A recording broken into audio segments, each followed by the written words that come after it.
बिस्मिल्लाहिर्रहमानिर्रहीम। अस्सलाम वालेकुम। टॉक एट 7 के साथ मैं हूं एतजाज़ नकी और मेरे साथ मौजूद हैं सज्जाद तरीन साहब। नाज़रीन, आज के प्रोग्राम में हम सबसे पहले जिक्र करेंगे कि कोर कमांडर्स कॉन्फ्रेंस हुई है जिसमें मुल्की सूरत हाल और सिक्योरिटी के मामलात को देखा गया, उसका जिक्र करेंगे। इसके साथ साथ आज हम बात करेंगे वफाकी वज़ीर असद उमर ने डॉक्टर फैसल के हमरा मीडिया से भी गुफ्तगू की और कोरोना की सूरत हाल डिस्कस की, उसकी भी बात करेंगे। इसके साथ बड़ा अहम मामला जो हमारा सामने आया वो है, ज़ाहिर है कुछ जब सियासी शख्सियात के टेलीफोनिक राब्ते होते हैं तो उसके सियासत पर भी कुछ असरात मुरतब होते हैं या नहीं, ये देखेंगे। क्योंकि चौधरी शुजात हुसैन ने आज टेलीफोनिक रब्ता किया मियां नवाज शरीफ से, उनकी वालिदा के हवाले से उन्होंने ताज़ियत की है उनकी वफ़ात पर। और इसके साथ साथ रेडियो पाकिस्तान के 1200 मुलाजमीन के साथ जो जुल्म हुआ उसके ख़िलाफ़ सरापा एहतजाज हैं, वो इस वक्त रेड जोन में दाखिले की बात कर रहे हैं मगर उनको जाने नहीं दिया जा रहा और 1 महीने से ज़ायद का अरसा हो गया वो एहतजाज पर हैं। सज्जाद तरीन साहब, सबसे पहले तो आज चीफ ऑफ आर्मी स्टाफ की ज़ेर सदारत जो कोर कमांडर्स कॉन्फ्रेंस हुई है, इस हवाले से आप क्या समझते हैं? 2-3 बड़े अहम मामलात पर बात की गई है। एक तो ज़ाहिर है मुल्क की सिक्योरिटी सूरत हाल, पाक इंडिया जो सिचुएशन है इस वक्त बिलखसूस LOC पर, उस पर शदीद तशवीश का इजहार किया गया और अफ़गान अमन अमल है। तो इस हवाले से ओवरऑल आप इसको कैसे देखते हैं? देखिए, मैं समझता हूँ आज की जो मीटिंग है बहुत अहम है। ये मीटिंग इस वक्त हो रही है जब ट्रंप जो हैं वो इलेक्शन हार गए हैं, जो बाइडन वहाँ पर आ गए हैं और आज उसने कह भी दिया, ये ख़बरें चल रही हैं कि जी नई इंतज़ामिया को अख्तियारात जो हैं वो मुंतकिल किए जाएँ और उसका अमल शुरू किया जाए। जो बाइडन की जो पॉलिसी थी वो बहुत मुख्तलिफ है ट्रंप से, और मैं समझता हूँ कि बहुत सारी बुनियादी चीज़ों पर अब तब्दीलियाँ आनी हैं। उसी तब्दीलियों के सिलसिले में जो पॉलिसियों में तब्दीलियाँ आनी हैं उन्हों में से एक ये भी है कि अफ़गानिस्तान से जो उन्होंने जाना था, अफ़गानिस्तान से अब अमेरिकन फोर्सेस जो हैं वो जा रही हैं, लेकिन जो बाइडन की जो पॉलिसी है वो मेरे ख़्याल में उस तरह की नहीं है। वो वहाँ रुकना चाह रहे हैं। वो वहाँ की इस्टेब्लिशमेंट का भी, ये पहले भी मैं जिक्र कर चुका हूँ कि अमेरिकन इस्टेब्लिशमेंट जो है उनकी ये ख्वाहिश थी कि अभी हमें अफ़गानिस्तान को खाली नहीं करना चाहिए, अफ़गानिस्तान में हमें रहना चाहिए। ऐसा ना हो कि अफ़गानिस्तान फिर दोबारा जो है वो कोई दहशत गर्दी के लिए हमारे ख़िलाफ़ इस्तेमाल हो या कोई दीगर सूरत हाल। और इसके अलावा LOC की जो सूरत हाल है, LOC पर पता है, आपको पता है रोज़ फायरिंग हो रही है और बेगुनाह लोग जो हैं वो सिविलियन मारे जा रहे हैं, शहीद हो रहे हैं, हमारे फ़ौजी नौजवान जो हैं वो शहीद हो रहे हैं। तो मैं समझता हूँ कि इस हवाले से ये बहुत अहम मीटिंग्स थी जहाँ ये मुल्क की अंदरूनी सिक्योरिटी के हवाले से आज बातचीत हुई है। वहाँ पर ये अफ़गान अमन अमल का जो है वो भी है और दूसरा LOC की सूरत हाल को देखा गया है।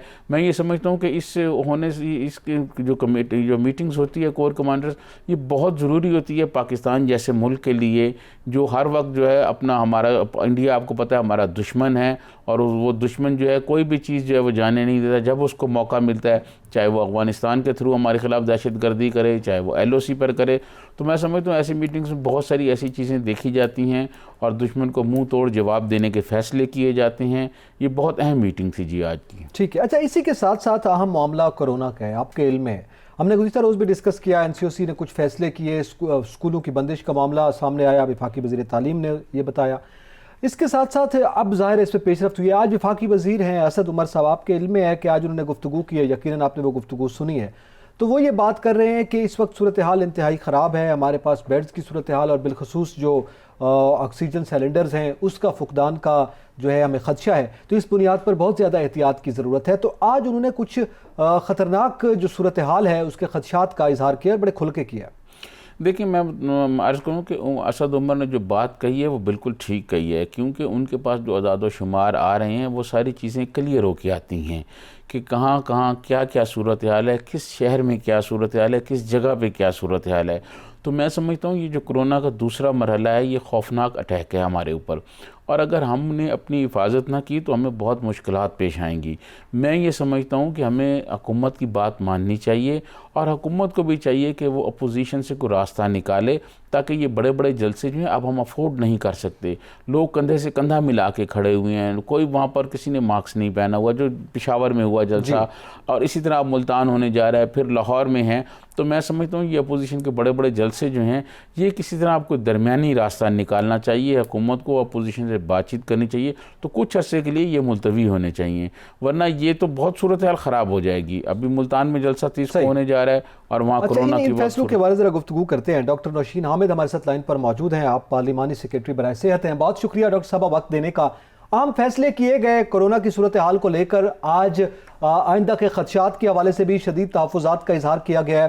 इन फैसलों के हवाले से हमें ज़रा आगाह कीजिएगा, क्योंकि सिंध में ये फैसले भी सामने आए हैं कि जो मार्केट्स हैं वो सुबह 6 से शाम 6 बजे तक बंद रहेंगी, लेकिन आज वहाँ पे भी अमल दरामद का मामला था। तो ओवरऑल दीगर क्या फैसले सामने आने वाले हैं? देखें जी, एनसीओसी के पास जो डाटा डेली बेसिस के ऊपर आता है पूरे मुल्क से, उसकी रोशनी में हॉटस्पॉट्स को आइडेंटिफाई किया जाता है और वो जगह जिनकी वजह से इस वक्त कोरोना का फैलाव जो है वो उसमें तेजी आई हुई है। तो एक तो स्कूल्स को बंद करने का, एजुकेशनल इंस्टीट्यूशंस को बंद करने का जो फैसला किया गया था वो इसलिए क्योंकि ये हमारे सामने आ रहा था कि इन जगहों से जो है वो स्प्रेड जो है वो ज्यादा हो रहा है। वो बच्चे जो है वो अपने घरों में लेके जा रहे थे, वो खुद तो एसिम्टोमेटिक होते थे, पर घर के जो बड़े बुजुर्ग होते थे उन तक कोरोना वायरस जो है वो बच्चों के थ्रू फैल रहा था। तो इस वजह से एक तो ये एजुकेशनल इंस्टीट्यूशंस को किया गया, और जैसा कि हमें पता है कि कोरोना जो है वो पब्लिक गैदरिंग से, और जहाँ पे ज्यादा पब्लिक मौजूद होती है वहाँ पर उनके इकट्ठे होने से स्प्रेड होता है। तो ये जगह जो है ये मार्केट प्लेसेस हैं, शादी हॉल्स हैं और इस तरह की रेस्टोरेंट्स वगैरह हैं, तो उनके ऊपर एसओपीज को जो है वो मजीद स्ट्रिक्ट किया जा रहा है और उनके टाइमिंग्स को जो है उनको कंट्रोल किया जा रहा है ताकि लोगों के इंटरेक्शन का वक्त जो है वो कम से कम हो। और जाहिर है कि लोग फिर जरूरी कामों से ही बाहर निकलेंगे और अपना काम करके तो अपने घरों को वापस जाएंगे। डॉक्टर नौशीन, आप ये शादी हाल पर तो करके कह रही हैं कि लोगों को कम रखा जाए, रेस्टोरेंट पर भी कह रही हैं, लेकिन ये जो अपोजिशन ये जो हजारों के जलसे कर रही है, लोग कंधे से कंधा मिला के खड़े हुए हैं, किसी ने मास्क नहीं पहना हुआ, कोई हिफाजती इकदाम नहीं हो रहे, उनका क्या किया जाए? उसको रोकने के लिए हुकूमत क्या पॉलिसी या क्या हिकमत अमली बना रही है? देखिए जी, इस वक्त हुकूमत की तरफ से तो जलसों के ऊपर और पब्लिक गैदरिंग्स के ऊपर टोटल बैन लगा दिया गया है। आपके इल्म में होगा कि हुकूमत ने भी कुछ जलसे जो है स्केड्यूल किए हुए थे, मगर ये जो तेजी से कोरोना वायरस के केसेस बढ़े हैं उसकी रोशनी में हुकूमत ने अपने तमाम जलसे जो है वो मनसूख कर दिए हैं, तमाम पब्लिक गैदरिंग्स को मनसूख किया है। और ये एक जनरली पूरे मुल्क के लिए, उसकी बेहतरी के लिए, लोगों की बेहतरी के लिए, उनकी जानें बचाने के लिए ऑपोजिशन को भी ये कहा जा रहा है कि आप ये फौरी तौर के ऊपर जो है ये जलसों का सिलसिला रोकें। और इसको लोगों को इकट्ठे होने की वजह से हमने देखा है कि जहाँ जहाँ पे जलसे हो रहे हैं वहाँ पे कोरोना का फैलाव जो है वो और तेज हो रहा है। तो अब ये तो इस वक्त ऑपोजिशन बिल्कुल कोऑपरेट नहीं कर रही और वो इस चीज को हुकूमती जो ऑर्डर्स हैं जिसको इस वक्त इस्लामाबाद हाई कोर्ट भी और तमाम हमारे वो लोग भी इसको एंडोर्स कर रहे हैं कि एनसीओसी के फैसले जो हैं वो बिल्कुल वक्त के तकाजों के मुताबिक है और लोगों की जान बचाने के लिए वो बहुत अहम है। डॉक्टर साहब, इसी हवाले से हमें ये भी आगाह कीजिएगा, कोरोना की वैक्सीनेशन का जो मामला है उसके हवाले से बहुत ज़्यादा गुफ्तगू हुई। आपके इल्म में है कि पहले ऑर्डर देने चाहिए थे, अगस्त में ऑर्डर्स जो है वो दिए गए, हुकूमत जो है इस मामले में ताखीर का शिकार हुई है, इस पर भी क्या कोई पेशरफ्त हो रही है? लेकिन जी बिल्कुल इस वक्त हुकूमत जो है वो आज से नहीं बल्कि पिछले गुज़िश्ता कुछ महीनों से जो फार्मास्यूटिकल कंपनीज अपने क्लिनिकल ट्रायल्स कर रही थी वैक्सीन को बनाने के लिए, उनमें से कुछ यूएसए की कंपनीज थी, कुछ यूके की थी और चाइनीज कंपनीज थी। तो उनके साथ हुकूमत मुसलसल राब्ते में है और उनके साथ फाइनल जो मोडेलिटीज हैं वो डिस्कस की जा रही हैं। और हम लोग भी इंशाल्लाह ताला $1 मिलियन जो है वो वज़ीर आज़म ने उसका अप्रूवल दे दिया हुआ है और बुकिंग कराने के लिए उम्मीद है कि इस महीने के आखिर तक हम लोग भी अपनी बुकिंग को है फाइनलाइज कर लेंगे। मगर उसके साथ साथ आपके इल्म में होगा कि एक चाइनीज वैक्सीन कैंसिनो बायो के नाम से उसके पाकिस्तान में 3rd फेज के ट्रायल्स हो रहे हैं और 5000 से ज्यादा वॉलंटियर्स को वो वैक्सीन लग चुकी हुई है और अभी तक उसके बहुत हौसला अफजा नताइज आ रहे हैं और हमें उसकी सेफ्टी भी जो है वो भी काफी हद तक इंश्योर हो गई है कि साइड इफेक्ट्स उसके नहीं आ रहे। तो ये इसको 8000 वॉलंटियर्स का टारगेट है। जैसे ही वो मुकम्मल होगा और उसकी फिर जब टेस्टिंग हो जाएगी तो फौरी तौर पे वो वैक्सीन भी चाइना से हमें अवेलेबल हो जाएगी और उम्मीद है कि वो बहुत बड़ी पॉपुलेशन को हम कवर करेंगे। उसके अलावा पाकिस्तान जो है वो इस वक्त कोवैक्स के नाम से ग्लोबल कोलैबोरेशन प्लेटफॉर्म बना है जिसमें 184 कंट्रीज हैं। पाकिस्तान ने भी उस प्लेटफॉर्म में शमूलियत इख्तियार की है और उस प्लेटफॉर्म के जरिए भी हमें 20% पॉपुलेशन के लिए जो है वो वैक्सीन हमें मिलेगी। अगर वो वाली वैक्सीन से 2021 के आखिरी हिस्से में जाके मिलेंगी। मगर पाकिस्तान तमाम तरीकों से कोशिश कर रहा है कि जल्द से जल्द जो है वो हम अपनी वैक्सीनेशन दस्तियाब हो सके। बहुत शुक्रिया शुक्रिया डॉक्टर नौशीन आमिर साहब, आपने बड़ा कीमती वक्त दिया। नाज़रीन, यहाँ पे वक्त हुआ एक ब्रेक का, हमारे साथ रहिएगा।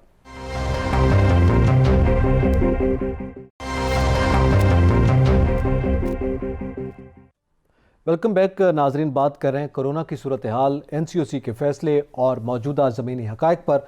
सजाद तरीन साहब, ब्रेक से पहले यही बात हो रही थी, डॉक्टर साहब हमारे साथ मौजूद थी, उन्होंने जो हुकूमती फैसले हैं उनसे भी आगाह किया, उसके पीछे जो मंतक है वो भी बताया। इसके साथ वैक्सीनेशन का एक बड़ा मसला है जिसके हवाले से उन्होंने 3 रास्ते बताए हैं कि 3 तरीक़ों से पाकिस्तान जो कोशिश कर रहा है कि जल्द हमें वैक्सीनेशन अवेलेबल हो। देखिए, मैं आपको अर्ज़ करूं कि सबसे पहले कोरोना स्टार्ट हुआ था चाइना पे, और चाइना का इस पर बहुत काम है। उन्होंने इस पर कंट्रोल भी किया, ना सिर्फ कंट्रोल किया बल्कि अपने मुल्क से ख़त्म कर दिया, और वो उस पर लगे हुए हैं वैक्सीन बनाने के लिए। पाकिस्तान के क्योंकि बहुत गहरे मरासम है हमारे चाइना से, एक तो डॉक्टर साहबा ने भी जैसे कहा, एक वो है, दूसरा मुख्तलिफ़ अमेरिकन कंपनियां भी दावा कर रही हैं। तो ये जो कहा जा रहा है कि ताख़ीर, मेरे ख्याल में इसको ताख़ीर ना समझा जाए। हमारे जैसे मुल्क जो हैं यहाँ फ़ैसले होने में ज़रा ताख़ीर हो जाती है, कुछ लोग सबब बन जाते हैं, कुछ लोगों के ज़ाती मफादात दरमियान में आ जाते हैं। ये सारी चीज़ें होने की वजह से तो कुछ चीज़ें जो हैं वो ताख़ीर का शिकार हो जाती हैं। लेकिन मैं समझता हूँ कि जैसे ही वैक्सीन दुनिया भर में होगी तो वो पाकिस्तान में भी आ जाएगी, ट्रायल उसके मुकम्मल हो जाएंगे, तो वो बहुत सारी आबादी को, जैसे डॉक्टर नौशीन ने कहा, हम कवर कर लेंगे। हमारे यहाँ बड़ी बदकिस्मती है कि लोग शायद उस तरह तो पूरे कवर नहीं हो सकेंगे। आपको पता है कि जैसे पोलियो है, दुनिया भर में ख़त्म हो गया है, लेकिन अभी तक हमारे यहाँ है। बिल्कुल, इसी हवाले से मज़ीद भी गुफ्तगू करते हैं। पाकिस्तान पीपल्स पार्टी की मारूफ रहनुमा पलवशा खान हमारे साथ लाइन पर मौजूद हैं। बहुत शुक्रिया मैडम वक्त देने का। आपसे हम ये जानना चाहेंगे कि कोरोना की सूरत हाल और उसके ज़मीनी हक़ाइक़ वो आपके सामने हैं, NCOC के फैसले भी सामने आए हैं, किसी हद तक हमें अदम इत्तफाक नज़र आया है सिंध में, बिलखुसूस सईद गनी साहब ने स्कूल के फैसले के हवाले से भी अपने तहफ़्फ़ुज़ात का इजहार किया। क्या राय है आपकी इस पर? देखिए, बात दरअसल ये है कि मेरे हिसाब से तो ये कभी ऐसा हुआ ही नहीं था कि कोरोना जो है वो इस हद तक ख़त्म हो गया, और जहाँ तक ये हुकूमत क्लेम कर रही थी। शुरू में भी हमें इनके अदाद शुमार पे तहफ़्फ़ुज़ात थे, टेस्टिंग ना होने के बराबर थी, और अब भी आप देखिए कि कंसिस्टेंट टेस्टिंग नहीं है। किसी दिन नंबर बढ़ाना चाहें तो ज़्यादा कर लें और कम करना चाहें तो कम कर लें। उसके बावजूद इनके जलसे गंडापुर के, जुल्फी बुखारी के वो भी जारी हैं। बाजारों का ये आलम है कि कुएं से कुआं छिल रहा है, कहीं कोई SOPs नहीं है। ये बड़े शहरों का हाल है। इस वक्त मैं लाहौर का हाल देख कर आ रही हूँ, और मुझे कहीं इस किस्म का कोई माहौल नजर ही नहीं आया कि हम इस कदर बड़े क्राइसिस में हैं। लिहाजा मैं समझती हूँ हुकूमत ने तो इस चीज़ से हाथ उठा लिए हैं, और अब ये है कि इससे बड़े मसाइल भी सामने आ गए हैं। ज़ाहिर है सेहत एक मसला है, लेकिन इससे बड़ा मसला है कि अब हम ऐसी खबरें सुन रहे हैं कि जो 70 साल से इस मुल्क में नहीं हुआ वो भी होने जा रहा है। इसराइल को तस्लीम किए जाने की खबरें आ रही हैं, और ऐसे लोगों के से अल्फाज निकाले जा रहे हैं जो किसी खास तरफ इशारा करते हैं।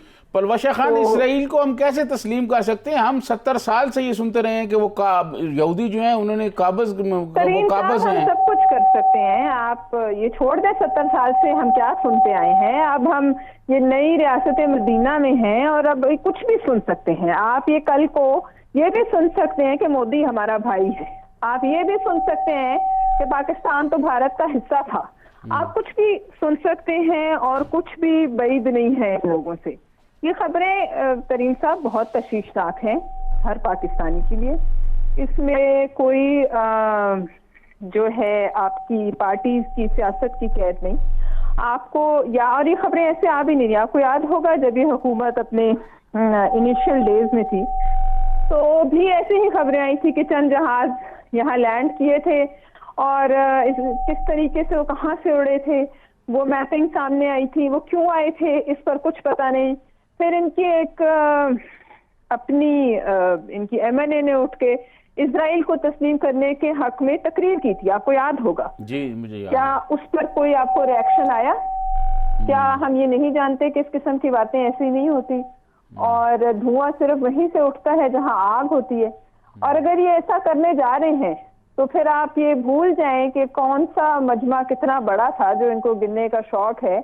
फिर आप ये याद रखें ये हुकूमत के ये मुल्क होगा, सड़कें होंगी और आवाम होगी। लेकिन अपोजिशन जो जलसे कर रही है, अपोजिशन जो जलसे कर रही है, पलवाशा खान आप तो लोगों को मारना चाह रहे हैं, इतने बड़े बड़े जलसे आप कर रहे हैं। अभी आपने पेशावर में पीडीएम किया। को तस्लीम करके आप क्या करना चाह रहे हैं? इजराइल को तस्लीम करने से अच्छा वैसे ही हम खुदकुशी कर लें इज्तिमाई। ये कहाँ से मामला चल रहा है? ये तो चले कोरोना से पूरी दुनिया निमट रही है, ये भी जलसे कर रहे हैं, ये तो बहस ही और है। मैं तो आपको इससे बड़ी कौमी बहस की तरफ ला रही हूँ। ये कहाँ से शोशा उठ रहा है? कौन है वो लोग जो ये सब कह रहे हैं? कौन है वो सहाफी? कौन है वो तज्जियाकार जो आज से कुछ अर्सा पहले कहते थे? ये खबरें ऐसे आना शुरू नहीं होती तरीन साहब, आप जानते हैं ये एक मजमूम एजेंडे के तहत फैलाई जाती हैं। और ये मैंडेट किसी के पास नहीं, खास तौर पे इस हुकूमत के पास तो बिल्कुल नहीं, किसी हुकूमत के पास नहीं कि वो ऐसे मामलात पर आकर अपने 3, 4, 5 साल दौर में जो है वो ऐसे फैसले करे। और वो फैसले जिनके ऊपर कौमों की तकदीरें हैं।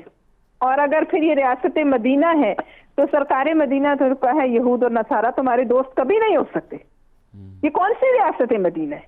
हम तो ये चाहेंगे कि इस पर जो है एक बिल्कुल सुओ मोटो बनता है और इस पर पाबंदी लगनी चाहिए। बड़े बड़े मजहब फरोशों ने इस तरीके से मजहब का इस मुल्क में जो है नाम नहीं बेचा जो इस वक्त ये हुकूमत बेच रही। बहुत शुक्रिया परवशा खान साहबा, आपने अपना कीमती वक्त दिया और हमसे गुफ्तगू की। जातरीन साहब, परवशा खान साहबा जैसे एक तो कोरोना की सूरत हाल है, लेकिन उससे ज़्यादा ख़तरनाक बात जो है वो कर रही थी कि कहाँ से ये खबरें सामने आ रही हैं। लेकिन ये ज़ाहिर है इस किस्म की अफवाहें तो माजी में भी गर्दिश करती रही हैं। मेरे आपका ख्याल है कि आप समझते हैं कि मौजूदा हुकूमत में इतनी कैपेसिटी या इतना हौसला है कि वो इस किस्म के फैसले जो है वो करने बैठ जाए? खुद उनके मैंडेट भी नहीं है और हौसला भी नहीं है मेरे ख्याल में। देखिए, मैं आपको अर्ज़ करूँ, माजी में खान साहब ने बड़े बड़े यू टर्न मारे हैं, लेकिन ये यू टर्न मारना बहुत मुश्किल हो जाएगा। हम 70 साल से ये सब सुन रहे हैं। आपने बचपन में सुना होगा, जब से आप पैदा हुए आपने ये सुना होगा, मैंने भी ये सुना है कि जी उन्होंने यहूदियों ने कब्ज़ा किए हुए फ़लस्तीनियों की ज़मीन पर वो काबज़ हैं। इसी तरह हम कहते हैं कि कश्मीर पर वो काबज़ हैं। तो जब हम उनको मान लेंगे तो फिर क्या राइट रहेगा कि हम कश्मीर का इशू एक गासिब को आप तस्लीम कर लें तो दूसरे गासिब के खिलाफ कैसे बात करें? तो ये मसाइल तो हैं हमारे लिए, लेकिन मैं नहीं समझता, क्योंकि अपोजिशन जो है वो तो हर इशू पर सियासत करती है। पलवशा खान ने जो बातें की हैं, हो सकता है उनके पास कोई ऐसी इन्फॉर्मेशन हो, क्योंकि बकौल ख्वाजा आसफ़ के कि अपोजिशन के पास ज़्यादा इन्फॉर्मेशन होती है, हुकूमत को तो पता ही नहीं होता कि क्या करना है क्या नहीं करना। आपको याद होगा असेंबली में उन्होंने कहा था। तो ये जो सूरत हाल है ये हुकूमत के लिए और मसाइल पैदा कर देगी। तो अगर ऐसी कोई सूरत हाल है या इजराइल से ताल्लुकात बनाने की वो बात की गई, तो मैं समझता हूँ कि ये इस पर भी अगर करना है तो इस पर कोई डिबेट होनी चाहिए। कोई करना है नहीं करना, ये क्या इशू है, पार्लियामेंट मौजूद है, पार्लियामेंट में आवाम के नुमाइंदे मौजूद हैं, इस इशू को पार्लियामेंट में लाना चाहिए और पार्लियामेंट में गुफ्तगू होनी चाहिए। इसी तरह जो कोरोना की सूरत हाल है वो बहुत ख़तरनाक होती जा रही है। अपोजिशन को भी राज़ी करना चाहिए और उनको मतलब गुजारिश करनी चाहिए, एतमाद में लेना चाहिए, और ये जो जलसे हैं ये मुलतवी होने चाहिए। ठीक है, ये तो बड़ी आपने बात की है कि अपोजिशन को एतमाद में लेना चाहिए। सर, कितनी हद तक खुद आपके इत्तेहादी जो हैं वो आपके एतमाद में हैं? उसकी एक पूरी सीरीज़ हमने देखी है कि वो इत्तेहादी आए कैसे और गए कैसे, और फिर जो मौजूद हैं वो किस तरह से मौजूद हैं। ये जो राब्ता हुआ अभी, ज़ाहिर है हम सबको अफसोस है, मियाँ नवाज शरीफ साहब की वालदा बेगम शमीम अख्तर की वफ़ात पर सब ने ताज़ियत की, हमने भी अपनी जानिब से टेलीविज़न के तवस्सुत से की है, अपने सच टीवी ने भी की है। लेकिन जो चौधरी शुजात हुसैन ने टेलीफोनिक राब्ता किया है, क्या आप ये समझते हैं कि चूँकि ज़ाहिर एक ताज़ियत थी तो अखलाकी तौर पर उन्होंने फ़ोन किया, या इसका कोई मुस्तकबिल में सियासी तौर पर भी असरात मुरतब हो सकते हैं इन राब्तों के? देखिए, मैं आपको अर्ज़ करूँ कि ये बहुत दुख और गम की घड़ी है शरीफ फैमिली के लिए। माँ तो माँ होती है, माँ का कोई नेमल बदल नहीं होता। इसमें जो आपने चौधरी शुजात हुसैन के राब्ते की बात की, यकीनन ये जो बातचीत हुई है ये मामलात आगे बढ़ाएंगे। ये मामलात इस तरह हैं कि मैं आपको अर्ज़ करूँ कि जब ये बातचीत चल रही थी, आल पार्टीज़ कॉन्फ्रेंस जब हो रही थी, उस दौरान आसफ़ अली ज़रदारी साहब ने एक तजवीज़ पेश की थी, और ये बात हुआ है जो पीपल्स पार्टी के लोगों ने मुझे बताई है कि उन्होंने तजवीज़ पेश की थी कि हमें सबसे पहले पंजाब में चौधरी परवेज़ इलाही को कैंडिडेट बनाना चाहिए चीफ मिनिस्टर का, और इनके ख़िलाफ़ नो कॉन्फिडेंस लाना चाहिए उस्मान बुज़दार के ख़िलाफ़। और जरदारी साहब ये कह रहे थे कि नून लीग भी उनकी हमायत करे, पीपल्स पार्टी भी करे, ख़ुद काफ लीग के पास भी लोग हैं, तो हुकूमत बन जाएगी। तो वो ये चाह रहे थे कि पहले वहाँ तब्दीली की जाए, फिर उसके बाद बलूचिस्तान में की जाए, फिर सिलसिला आगे चलाया जाए। तो मैं समझता हूँ इस राब्ते के बाद आगे चीज़ें बढ़ेंगी। अच्छा, ये एक थीसिस मौजूद है आप समझते हैं जरदारी साहब का, ये तो बड़ी आप इंटरेस्टिंग बात कर रहे हैं, इस पर मजीद भी गुफ्तगू करते हैं। नाजरीन, यहाँ पे वक्त तो एक ब्रेक का, हमारे साथ रहिएगा।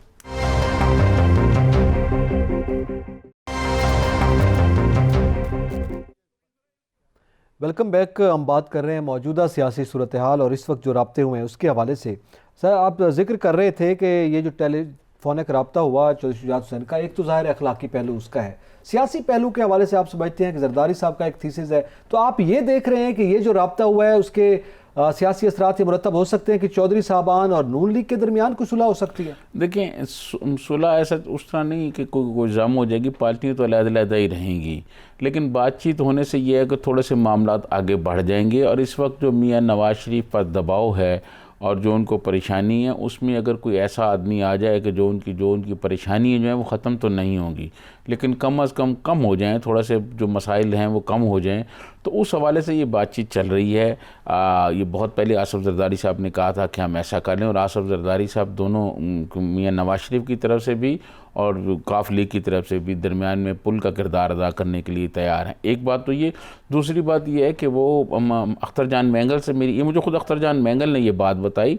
कराची भी और अपना क्या नाम है यहाँ इस्लामाबाद जब आए थे उनसे बात हुई, तो उन्होंने भी कराची जब मैं जलसे के लिए गया था तो वहाँ भी मेरी उनसे तो बात हुई, तो उन्होंने कहा आसफ अली जरदारी साहब ये कोशिश कर रहे हैं कि वहाँ मैंगल ग्रुप और छोटे ग्रुप बाकियों को मिला के और मौलाना फजल रहमान की जमात को मिला के बलूचिस्तान में चीफ मिनिस्टर भी तब्दील कर लिया जाए। और वो उन्होंने कहा कि जो वो फार्मूला बता रहे हैं उसके तहत हम इनको तब्दील कर सकते हैं। तो अगर 2 चीफ मिनिस्टर तब्दील हो जाएँ तो फिर ज़रा मुश्किल हो जाएगा वफाक के लिए। अब देखना ये है कि क्या ये कर सकते हैं कि नहीं कर सकते, क्योंकि आपने देखा होगा कि चेयरमैन सेनेट के खिलाफ जो तारीख पेश की गई और जो ताकतवर हल्के हैं उन्होंने उनका क्या हशर किया। तो अगर ताकतवर हल्के जो हैं वो मतलब नहीं चाहेंगे तो फिर ये शायद कुछ ना हो सके। अगर वो मेरे ख्याल में न्यूट्रल रहे और उनकी तरफ से कुछ ना कहा गया तो फिर इस बात के इम्कानात बहुत ज़्यादा मुमकिन हैं कि अपोजिशन जो, अगर पंजाब में अपोजिशन तब्दीली ले आती है तो फिर मरकज़ में भी तब्दीली लाना उनके लिए मुमकिन हो जाएगा। अच्छा, ये सूरत हाल आगे बढ़ सकती है। लेकिन दूसरी जानिब जैसे अभी जलसे जुलूस की और इसकी बात कर रही थी अब्दुल बाशा खान साहब, इस हवाले से आप क्या समझते हैं आइंदा के जलसे पीडीएम के इसी नोयत के अगर देखे जाएं, जलसों से अब सूरत हाल इन प्रैक्टिकल स्टेप्स की जानिब बढ़ सकती है या जलसे जुलूस भी जारी रहेंगे, क्योंकि कोरोना की सूरत हाल भी सामने आ गई और अपोजिशन पर खासी तनकीद भी हो रही है? देखें, वो बात बिल्कुल ठीक है, लेकिन जिस तरह मौलाना फजल रहमान साहब ने पेशावर में ये बात कही कि हम जंग में उतर आए हैं और जंग से पीछे नहीं हटेंगे, जिस तरह उन्होंने अपने लोगों को जज्बाती किया हुआ है, और फिर अपोजिशन की बाकी जमातें भी हैं, और फिर आपको पता है नून लीग हैं, और कल चौधरी राना सनाउल्लाह साहब ने ये कहा है कि मरियम साहिबा वहाँ जाएंगी, अगर वो ना गई मुल्तान में बाकी सारी लीडरशिप जाएगी। तो इस सूरत हाल में फिगर्स पर भी अदम एतमाद का इज़हार मैं समझता हूँ इस सूरत हाल में कि वो अगर लीडरशिप जाएगी तो फिर लोग ज़रूर आएंगे, लोग रुकेंगे नहीं, वहाँ आएंगे। अब सवाल ये है कि हुकूमत सिर्फ ये कह रही है कि देखें, हुकूमत ने कहा जी पेशावर में हमें इजाज़त दी देगी, उन्होंने उड़ा के रख दिया हुकूमत का हुक्म, इंतज़ामिया का हुक्म, कोई बात की है। तो मैं समझता हूँ कि रियासत के पास बड़ी ताकत होती है। रियासत ये नहीं होती कि रियासत ये कहे कि जी आपको कहेगी ये करना है और आप कहें नहीं। रियासत जो है उसने मुल्क चलाना होता है, मुल्क को आइन और कानून के तहत चलाना होता है, लोगों के आके अवाम को नहीं इसी तरह डालना चाहिए। इस पर मैं समझता हूँ उनको कोई करना चाहिए। अगर वो बात नहीं, सख्ती से बात नहीं करनी तो कोई दरमियानी रास्ता निकाला जाए। आप इस चीज़ की हामी है कि सख्ती से निपटा जाए सूरत? देखिए, अगर सूरत हाल इस तरह नहीं बनती तो फिर क्या ऑप्शन रह जाता है आपके पास? क्या आप लोगों के लिए, लोगों को मरने के लिए छोड़ दें? क्या लोग कोरोना से मरना शुरू हो जाएं? क्या किया जाए आप मुझे बताएं। फिर वही जो गिलगित बल्तिस्तान में सूरत हाल सामने आई है, यही हो सकता है? नहीं, देखें, गिलगित बल्तिस्तान में जो सूरत हाल हुई है वो उस पर तो हमने बहुत डिटेल से एक प्रोग्राम किया। वो तो पहले जी वो तो आपको पता है पहले ही अपना क्या नाम है चौधरी वो जो शेख रशीद साहब हैं उन्होंने सारे रिजल्ट बता दिए। लेकिन जो हालात हुए सर उसके बाद जो एहतजाज चल रहा है, मैं समझता हूँ वो एहतजाज वो भी कोई ऐसी बात नहीं है, ये चलता रहता है। एहतजाज तो अपोजिशन करती रहती है, पुरअमन एहतजाज अपोजिशन का हक है, लेकिन इसमें इंतशार पसंद लोग जो आ जाते हैं ना वो अपने फ़ायदे उठाते हैं। अगर हुकूमत सख्ती करती है, मैं ये समझता हूँ कि ऐसी सूरत हाल नहीं बनेगी।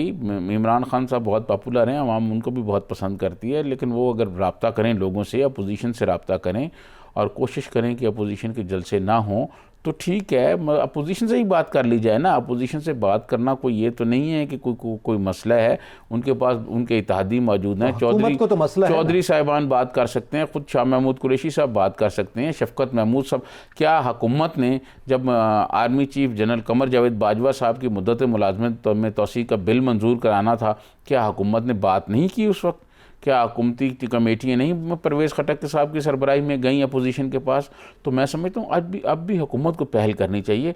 वरना देखें, ये गरीब आवाम जो हैं, ये बेचारे गुर्बत बेरोज़गारी के हाथों मारे हुए लोग, मुश्किलात का शिकार लोग जो हैं, और नंगे पांव लोग जो हैं, महरूमियों के मारे हुए लोग जो हैं, ये जलसों में जाते हैं एक नई उम्मीद लेके।